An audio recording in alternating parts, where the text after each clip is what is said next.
Hello friends, welcome to Ramya's Tamil tips. எல்லோரும் எப்படி இருக்கீங்க? நல்லா இருக்கீங்களா? இன்றைக்கி இந்த வீடியோவில் எல்லாருக்கும் ரொம்பவே யூஸ்ஃபுல்லாக இருக்கக்கூடிய மழை காலத்திற்கு தேவையான கிச்சன் டிப்ஸ் மற்றும் வீட்டு குறிப்புகள் பற்றி தாங்க பார்க்க போகிறோம். வீடியோவை ஸ்கிப் பண்ணாமல் ஃபுல்லாக பாருங்கள். பிடிச்சிருந்தா நம்ம சேனலை சப்ஸ்கிரைப் பண்ணுங்கள்.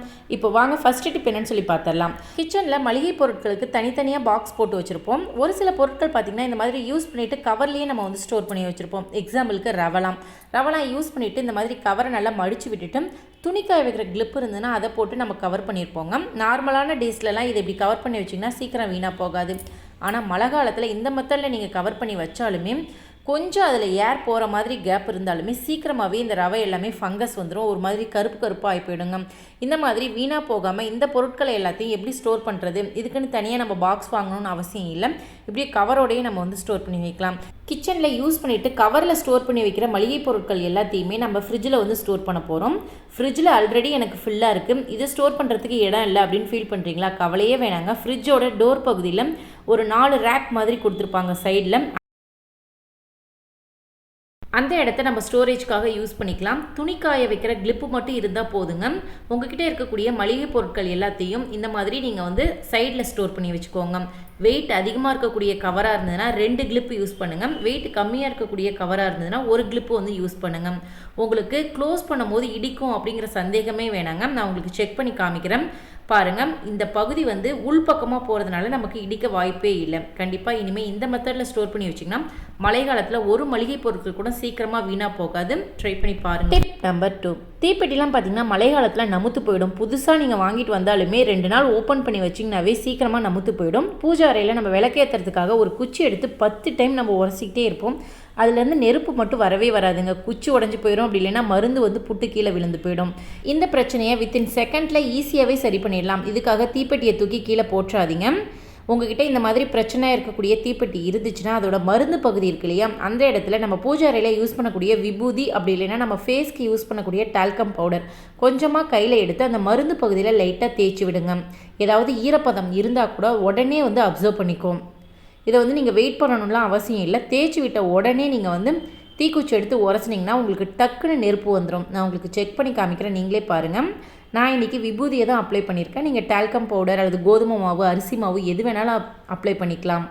இப்போ பாருங்கள், ஒரே டைமில் நமக்கு சூப்பராகவே நெருப்பு வந்துச்சு பார்த்தீங்களா? ட்ரை பண்ணி பாருங்கள் ஃப்ரெண்ட்ஸ். டிப் நம்பர் 3, மழை காலத்தில் இந்த பெட்ஷீட்டு, டோர் மேட்டு, நம்ம யூஸ் பண்ணக்கூடிய ஸ்வெட்டர், ஜீன்ஸ் பேண்ட்லாம் பார்த்திங்கன்னா என்ன தான் நம்ம வாஷ் பண்ணி காய வச்சு எடுத்தாலுமே அதில் ஒரு விதமான ஈர ஸ்மெல் இருந்துக்கிட்டே தாங்க இருக்கும். வெயிலில் காய வச்சு எடுக்கிற மாதிரி இருக்காது. இந்த ஸ்மெல் வராமல் இருக்கிறதுக்கு என்ன பண்ணலாம் அப்படின்னு பார்த்தீங்கன்னா, நீங்கள் திரும்ப திரும்ப வாஷ் பண்ணணும்னு அவசியம் இல்லைங்க. ஒரு டைம் ஸ்மெல் வந்துருச்சுன்னா நான் சொல்கிற இந்த டிப்பை ஃபாலோ பண்ணிங்கன்னா ஈஸியாகவே அந்த பேட் ஸ்மெல் எல்லாத்தையும் ரிமூவ் பண்ணிடலாம். உங்களுக்கு எந்த துணியில் பேட் ஸ்மெல் வருதோ அதை எல்லாத்தையும் இந்த மாதிரி கேரி பேக்கில் போட்டுக்கோங்க. அதாவது பாலித்தீன் கவரில் போட்டுக்கோங்க. நம்ம கடைகளில் காய்கறி வாங்கிட்டு வரக்கூடிய கேரி பேக் யூஸ் பண்ணாதீங்க.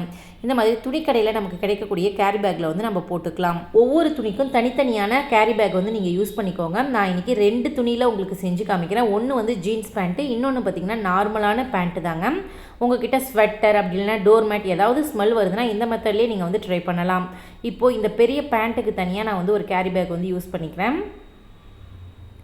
இப்போது 2 துணிகளையும் இந்த மாதிரி போட்டு ஏர் கொஞ்சம் கூட உள்ளே இல்லாத மாதிரி அல்லது ஏர் உள்ளே போகாத மாதிரி நல்லா டைட்டாக வந்து க்ளோஸ் பண்ணிக்கோங்க. நல்லா 3 சுற்று 4 சுற்று நீங்கள் மடித்து விட்டிங்கனாவே போதும். ஏர் வந்து உள்ளே போகாது, அதே மாதிரி தண்ணியும் உள்ளே போகாது. இப்போது இந்த 2 பேக்கையும் நம்ம வந்து சூப்பராக வந்து கவர் பண்ணிட்டோங்க. இப்போது இதை நம்ம ஃப்ரிட்ஜில் தான் ஸ்டோர் பண்ணி வைக்க போகிறோம். என்னது, துணியை ஃப்ரிட்ஜில் ஸ்டோர் பண்ணி வைக்க போகிறோமா அப்படின்னு தானே கேட்குறீங்க? ஆமாங்க. பேட் ஸ்மெல் வரக்கூடிய துணிகள் எல்லாத்தையும் இந்த மாதிரி கவரில் போட்டு ஃப்ரீசரில் வந்து ஒரு 2 மணி நேரம் நீங்கள் வச்சிட்டிங்கனாவே போதும். அதில் இருக்கக்கூடிய பேட் ஸ்மெல் எல்லாமே நமக்கு வந்து போயிடும். துணிகளில் நமக்கு பேட் ஸ்மெல் வரதுக்கு ரீசன் என்னன்னு பார்த்தீங்கன்னா, அந்த துணியில் பாக்டீரியா, வைரஸ், ஃபங்கஸ் இந்த மாதிரி நுண்ணுயிரிகள் இருக்கும். அதுதான் நமக்கு பேட் ஸ்மெல்லை வந்து உற்பத்தி பண்ணிக்கிட்டே இருக்குது. துணிகளை நம்ம இந்த மாதிரி ஃப்ரீசருக்குள்ளே வச்சு டீப் ஃப்ரீஸ் பண்ணும் போது அந்த பேட் ஸ்மெல்லை உற்பத்தி பண்ணக்கூடிய அந்த பாக்டீரியா, வைரஸ் எல்லாமே சீக்கிரமாகவே அழிஞ்சு போயிடுங்க. அதுக்கப்புறம் பார்த்திங்கன்னா நமக்கு துணிகளில் எந்த ஒரு பேட் ஸ்மெல்லுமே இருக்காது. 2 மணி நேரம் ஆயிடுச்சு. இப்போ நான் துணியை எடுத்துகிட்டு வந்து காமிக்கிறேன் பாருங்கள். துணிகளுக்கு உள்ளே வந்து எந்த ஒரு ஈரமும் இருக்காது. நம்ம நல்லா லாக் பண்ணி வச்சுருக்கோம் பாருங்கள். கவருக்கு மேலே நல்லாவே தண்ணி நிற்குது. அவங்களுக்கு உள்ளே ஓப்பன் பண்ணி காமிக்கிறேன். துணிகள் கொஞ்சம் கூட ஈரமாக இருக்காது. ஆனால் துணிகள் பார்த்திங்கன்னா கொஞ்சம் சில்லுன்னு இருக்குங்க. அதை அப்படியே எடுத்து நீங்கள் ரூம் டெம்பரேச்சரில் வச்சிங்கன்னா போதும். அந்த சில்னஸ் எல்லாமே குறைஞ்சிடுச்சுன்னா அதை எடுத்து நம்ம யூஸ் பண்ணிக்கலாம். அப்படி இல்லைன்னா நம்ம வந்து அலமாரியில் அடுக்கி வச்சுக்கலாம். இப்போது பார்த்திங்கன்னா துணிகளில் எந்த ஒரு பேட் ஸ்மெல்லும் இருக்காது. அதே மாதிரி பாக்டீரியா வைரஸ் எதுவுமே இருக்காதுங்க.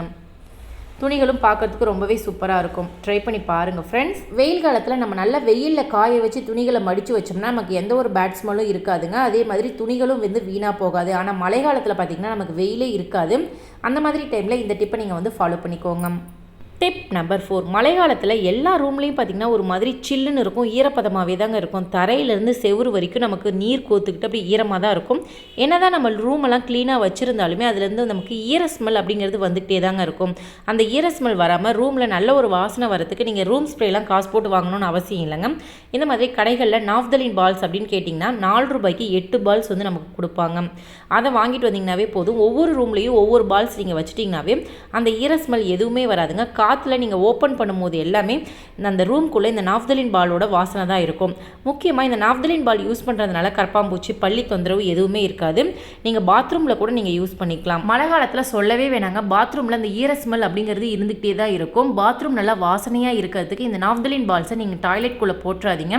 அந்த ஃப்ளஷ் டேங்க்குள்ளே தண்ணி ஸ்டோர் பண்ணி வைப்போம் இல்லையா, அதுக்குள்ளே தான் அந்த நாஃப்தலின் பால்ஸை வந்து நான் போட போகிறேன். தண்ணியில் ஊறி நமக்கு ஒவ்வொரு முறையும் ஃப்ளஷ் பண்ணும்போது அந்த தண்ணியோட அந்த வாசமும் சேர்ந்து வரும். அது மட்டும் இல்லாமல் பாத்ரூமே நமக்கு நல்ல ஒரு வாசனையாக இருக்கும்.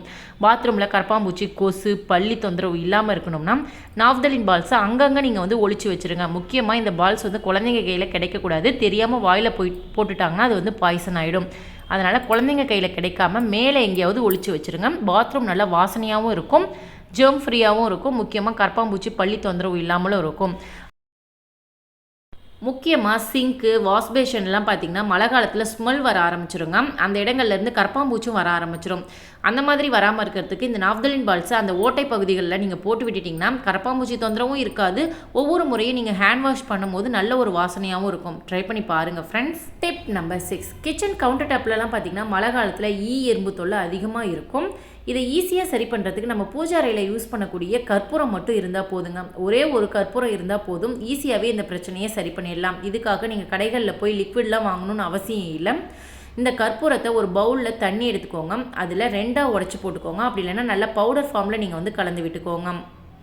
கற்பூரம் தண்ணியில் வந்து சீக்கிரம் கரையாதுங்க, காற்றுல தான் சீக்கிரமாக கரைஞ்சி போகும். நீங்கள் அப்படியே முழுசாக போட்டாலும் சரி, அதில் 2 பீஸாக உடச்சி போட்டாலும் சரி, அல்லது நீங்கள் தூளாக கரைச்சி போட்டாலும் சரி, கரைஞ்சி போகாது. இந்த கற்பூரத்தோட வாசனைக்கு அந்த இடத்துல எறும்பு இருக்காது. முக்கியமாக இந்த கற்பூர தண்ணியை ஒரு துணியில் தொட்டு கவுண்டர் டாப் ஃபுல்லாக நீங்கள் வந்து தொடச்சி விட்டுருங்க. அந்த மாதிரி பண்ணும்போது எறும்பு, கொசு தொல்லை இல்லாமல் சுத்தமாகவும் இருக்கும், நீட்டாகவும் இருக்கும், ஜெர்ம் ஃப்ரீயாகவும் இருக்கும். ட்ரை பண்ணி பாருங்கள் ஃப்ரெண்ட்ஸ். நீங்கள் கற்பூரத்தை இந்த மாதிரி தண்ணிக்குள்ளே போட்டுட்டு அப்படியே வச்சிட்டிங்கன்னா 4 நாளில் இந்த கற்பூரம் கரைஞ்சி போயிடுங்க. திரும்பவும் நீங்கள் கற்பூரத்தை போட்டுட்டு பவுல் அப்படியே வச்சிட்டிங்கன்னா கொசு தொல்லை, தொல்லை எதுவுமே இல்லாமல் இருக்கும். ட்ரை பண்ணி பாருங்கள் ஃப்ரெண்ட்ஸ். டிப் நம்பர் 7, மழைக்காலங்களில் ரூம் எல்லாமே நமக்கு ஒரு மாதிரி பேட் ஸ்மெல் வரும், ஈர ஸ்மெல் வரும். இதை இன்ஸ்டண்ட்டாக இந்த ஸ்மெல்லை ரிமூவ் பண்ணுறதுக்கு ஒரு சூப்பரான ஐடியா தாங்க சொல்ல போகிறேன். கடைகளில் போய் நீங்கள் ரூம் ஸ்ப்ரேலாம் வாங்கி யூஸ் பண்ணணும்னு அவசியம் இல்லை. அப்படி வாங்கினா மழைக்காலத்துக்கு பார்த்திங்கன்னா நம்ம வாங்கிக்கிட்டே இருக்க வேண்டியதாங்க. இன்ஸ்டண்ட்டாக இந்த டிப்பை நீங்கள் ஃபாலோ பண்ணிங்கன்னா போதும். ஒரு அகல் விளக்கை பற்ற வச்சு ரூம்குள்ளே வந்து நீங்கள் வச்சுட்டு ரூமை வந்து க்ளோஸ் பண்ணிவிடுங்க. பக்கத்தில் எதுவும் துணி இல்லாத மாதிரி பார்த்துக்கோங்க. அகல் விளக்கில் இருக்கக்கூடிய நெருப்பு அந்த இடத்துல இருக்கக்கூடிய பேட் ஸ்மெல் எல்லாத்தையுமே நமக்கு வந்து அப்சர்வ் பண்ணிக்கும் கொஞ்சம் நேரத்துலேயே. அதுக்கப்புறம் நீங்கள் ரூமை ஓப்பன் பண்ணி பார்த்தீங்கன்னா நமக்கு எந்த ஒரு பேட் ஸ்மெல்லுமே இருக்காது. இதை நீங்கள் பாத்ரூமில், கிச்சனில் எல்லா இடங்கள்லையும் ட்ரை பண்ணலாம். உங்கள்கிட்ட அகல் விளக்கு இல்லாத சமயங்களில் நீங்கள் வந்து மெழுகுவர்த்தியில் கூட இந்த டிப்பை ஃபாலோ பண்ணலாம். ட்ரை பண்ணி பாருங்கள் ஃப்ரெண்ட்ஸ். டிப் நம்பர் 8, மழைக்காலங்கள்லாம் பார்த்திங்கன்னா உப்பு ஸ்டோர் பண்ணி வைக்கிற பாக்ஸோட அடிப்பகுதியில் பார்த்திங்கன்னா உப்பு எல்லாமே நமக்கு நீர் கோத்து போய் இருக்கும். அந்த தண்ணி எப்படி வருதுன்னே நமக்கு தெரியாதுங்க.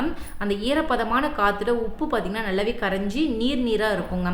இந்த பிரச்சனை வராமல் இருக்கிறதுக்கு கல் உப்பு, தூள் உப்பு ஸ்டோர் பண்ணி வைக்கிற அந்த பாக்ஸ்க்குள்ளே கொட்டாங்குச்சி இருக்கு இல்லையா, அதை வந்து பீஸாக கட் பண்ணிக்கோங்க. அதை வந்து இந்த மாதிரி போட்டு ஸ்டோர் பண்ணி வைக்கும் போது அந்த உப்பில் இருக்கக்கூடிய தண்ணி எல்லாத்தையுமே இந்த கொட்டாங்குச்சி அப்சர்வ் பண்ணிக்கும். நமக்கு உப்பு வந்து நீர்த்து போகாமல் இருக்கும். கல்லுப்பு, தூளுப்பு ரெண்டுலேயுமே இந்த மெத்தட் நீங்கள் வந்து ஃபாலோ பண்ணலாம். உங்ககிட்ட தேங்காய் ஓடு இல்லைன்னா அரிசியை ஒரு வெள்ளை துணியில் போட்டு முடிஞ்சு உப்பு ஸ்டோர் பண்ணி வைக்கிற பாக்ஸ்குள்ளே போட்டு விட்டுருங்க, தண்ணி தேங்காது. டிப் நம்பர் 9, நம்ம கேஸ் ஸ்டவ் பற்ற வைக்கிற அந்த கேஸ் லைட்டர் இருக்குங்களா, மழை காலத்தில் சீக்கிரமாகவே துரு பிடிச்சி போயிடுங்க. இந்த துருவை ரிமூவ் பண்ணுறதுக்கு நீங்கள் தண்ணி, சோப்பு எதுவுமே யூஸ் பண்ணணும்னு அவசியம் இல்லை. அப்படி யூஸ் பண்ணிங்கன்னா சீக்கிரமாகவே லைட்டர் வந்து வீணாக போயிடும். எதுவுமே யூஸ் பண்ணாமல் நம்ம பல்லு விளக்குற பேஸ்ட் இருக்கு இல்லையா, அதை வச்சு சூப்பராகவே ரிமூவ் பண்ண போகிறேங்க. ஒரு சொட்டு தண்ணி கூட நான் யூஸ் பண்ண போகிறதில்ல, ஸ்க்ரப்பர் எதுவும் யூஸ் பண்ண போகிறதில்ல. உங்கள் வீட்டில் என்ன பேஸ்ட் யூஸ் பண்ணுறீங்களோ அதை கொஞ்சமாக எடுத்துக்கோங்க. ரொம்ப அதிகமாகலாம் எடுக்கணும்னு அவசியம் இல்லைங்க. கொஞ்சமாக எடுத்துக்கிட்டிங்கனாவே போதும். நான் வந்து இதுக்காக பழைய சாக்ஸ் வந்து எடுத்திருக்கேன். சாக்ஸ் பார்த்திங்கன்னா நல்லா மொத்தமாக இருக்கும், அதே சமயம் நல்லா சாஃப்டாகவும் இருக்கும். லைட்டரில் எந்த ஒரு கீறலுமே நமக்கு விழாது. சாக்ஸில் வச்சு இந்த மாதிரி லைட்டாக அங்கங்கே தேய்ச்சி விட்டுருங்க. ஊற வைக்கணும்லாம் அவசியம் இல்லை. நீங்கள் வந்து சாக்ஸை வச்சு அழுத்தி இழுத்தாவே போதுங்க. ரொம்ப அழுத்தி இழுக்கணும்லாம் அவசியம் இல்லை. லைட்டாக இழுத்திங்கனாவே போதும். அதில் இருக்கக்கூடிய துருக்கரை எல்லாமே ஈஸியாகவே கலண்டுட்டு வந்துடும். பேஸ்ட் யூஸ் பண்ணுறதுனால தான் இந்த துருக்கரை வந்து ஈஸியாகவே கலண்டுட்டு வருது. சாக்ஸ் வச்சு க்ளீன் பண்ணுறதுனால லைட்டரில் எந்த ஒரு கீறலும் இல்லாமல் அப்படியே புதுசு மாதிரி பளிச்சுன்னு இருக்கும். பாருங்கள், கொஞ்ச நேரத்தில் அதில் இருக்கக்கூடிய துருக்கரை எல்லாமே நமக்கு ரிமூவ் ஆகிடுச்சு. லைட்டருமே நமக்கு நல்லா புதுசு மாதிரி. மழை சீக்கிரமாகவே துரு பிடிச்சி போயிடுங்க. இதுக்காக நீங்கள் தண்ணி தொட்டு க்ளீன் பண்ணிங்கன்னா இது இன்னமும் வீணாக போயிடும். அதுக்கு பதிலாக இந்த மெத்தடில் க்ளீன் பண்ணி பாருங்கள். ஒரே நிமிஷத்தில் அப்படியே லைட்டர் வந்து புதுசு மாதிரி பளிச்சுன்னு மாறிடும். பாருங்கள் ஃப்ரெண்ட்ஸ், நான் உங்களுக்கு க்ளீன் பண்ணிட்டேன். இப்போ காமிக்கிறேன் பாருங்கள். முதல்ல எப்படி துரு பிடிச்சி போய் ரொம்ப வந்து டேமேஜ் ஆன மாதிரி இருந்துச்சு. இப்போ பார்க்குறதுக்கு ரொம்ப அப்படியே புதுசு மாதிரி மாறிடுச்சு. நீங்களும் ட்ரை பண்ணி பாருங்கள் ஃப்ரெண்ட்ஸ். ஓகே ஃப்ரெண்ட்ஸ், இந்த வீடியோவில் நான் சொன்ன டிப்ஸ்லாம் உங்களுக்கு பிடிச்சிருந்ததுன்னா இந்த வீடியோக்கு ஒரு லைக் கொடுங்க. அது மட்டும் இல்லாமல் உங்கள் ஃப்ரெண்ட்ஸ் அண்ட் ரிலேட்டிவ்ஸ்க்கும் ஷேர் பண்ணி விடுங்க. ஆல்ரெடி நம்ம சேனலில் பார்த்திங்கன்னா நிறைய டிப்ஸ் வீடியோ அப்லோட் பண்ணியிருக்கோம். பார்க்காதவங்க இருந்தீங்கன்னா அந்த வீடியோஸும் செக் பண்ணி பாருங்கள் ஃப்ரெண்ட்ஸ். நான் சொன்ன இந்த ஃப்ரிட்ஜ் டிப்பை கண்டிப்பாக ட்ரை பண்ணி பார்த்துட்டு உங்களுக்கு என்ன ஃபீட்பேக் வந்தது அப்படிங்கிறத கமெண்ட்டில் என்னோட ஷேர் பண்ணிக்கோங்க. டெய்லி இந்த மாதிரி யூஸ்ஃபுல்லான டிப்ஸ்லாம் தெரிஞ்சுக்கணும் அப்படின்னு ஆசைப்பட்டீங்கன்னா நம்ம சேனல் ரம்யாஸ் தமிழ் டிப்ஸை சப்ஸ்கிரைப் பண்ணி வச்சுக்கோங்க. அப்படியே பக்கத்தில் இருக்க பெல் ஐக்கானை கிளிக் பண்ணி ஆல் அப்படிங்கிற ஆப்ஷனை செட் பண்ணிக்கோங்க. அப்போ தான் நாங்கள் டெய்லி வீடியோஸ் போட்டோம்னா உங்களுக்கு நோட்டிஃபிகேஷனில் வரும். நிறைய ஃப்ரெண்ட்ஸ் பார்த்தீங்கன்னா வீடியோ பார்க்குறீங்க, ஆனால் சேனலை சப்ஸ்கிரைப் பண்ணாமலே பார்க்குறீங்க. நான் சொல்கிற டிப்ஸ்லாம் உங்களுக்கு பிடிச்சதுன்னா ப்ளீஸ் சேனலை சப்ஸ்கிரைப் பண்ணுங்கள் ஃப்ரெண்ட்ஸ். தேங்க்யூ.